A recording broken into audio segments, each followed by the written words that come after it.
Hey guys, welcome back to my networking project where I graph the collaborations between different YouTubers. I'm back after 2 weeks in Gephi, a free network visualizing program. I'm trapped in a box and I am angry. Do you want to know why I'm angry? I will tell you why. Sjin, the quiet, unassuming member of the Yogscast family, who I have slowly realized has fingers in everything, and his goal? Make my graphs look terrible. He's basically the little finger of the Yogscast. Look at this mess. I was all excited earlier today. I had all of my data collected for his channel, every visitor who was in one of his videos, and I combined it with the data I had for the main channel, Hannah's channel, and Duncan's channel, so everything was all pretty in the numbers. And last time, everything ended up pretty on the graph as well. But then I ran the Yifan Hu visualization algorithm on my graph to organize it, make it look neat. And I got this abomination.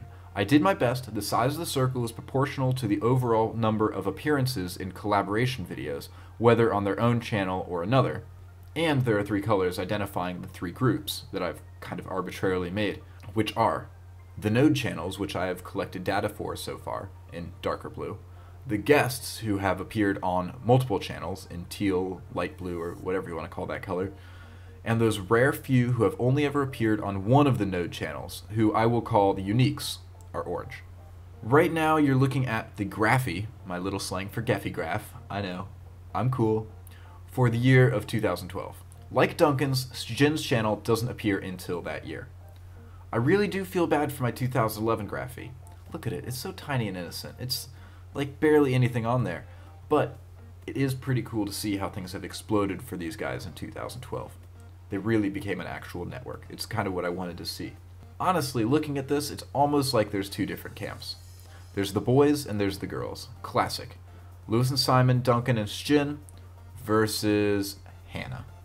Poor Hannah's all alone right now. She's shared collaborations with all the boys, but not as much as they have with each other. They don't want to play with the girls. It's also pretty cool to see that every node has its own unique. Hannah has Xylus, Sjin has Minty, Duncan has the entire Area 11 band, and Lewis and Simon, well, they're just showing off. Other than that, though, the teals are mostly the same. All 4 of the channels have the same basic collaborators. Let's see what happens next year, in 2013. Alright, well, this one looks okay. Sjin didn't totally mess it up. Even though there are fewer collaborators overall, Lewis and Simon have managed to pick up a ton more uniques, while Duncan conforms and has actually no uniques. Yet another reason for me to call him the main channel light. If you remember my previous video, before we added Sjin in, there was a big central camp in the middle of the original triumvirate of Lewis and Simon, Duncan, and Hannah. This central camp is a lot smaller now that Sjin has been added in, but Sips has taken center stage now, having collaborated with all 4 of the main nodes. Hannah, though, seems to have actually been ousted by this point, completely overwhelmed by the other 3's collaboration efforts. It's alright, she's kind of settled into her run, it's good. But if I hover my mouse over Duncan and Sjin separately, you can see that the teams have formed. There's the Duncan core, and there's the Sjin core. Sjin's is more noticeable, really. Foreshadowing? I don't know. For now, Lewis and Simon hover over both of them just like a lord, keeping them united. But I swear Sjin is plotting something. Let's see if last year, 2014, gives us any enlightenment.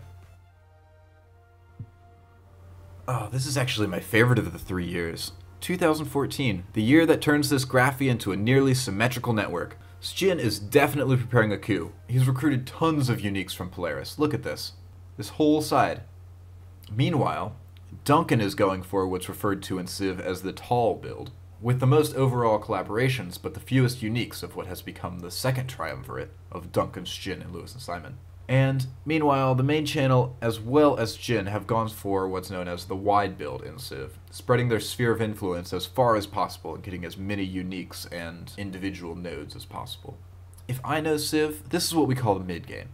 The power struggle is real. I think 2015 is going to be pretty interesting. It's going to be cool to see how these relationships change. No real use predicting. I'm sure there's going to be some sort of big event that causes things to happen. Only time will tell. Whatever happens, it's going to be exciting. You know what? This has already been a pretty long video for this series.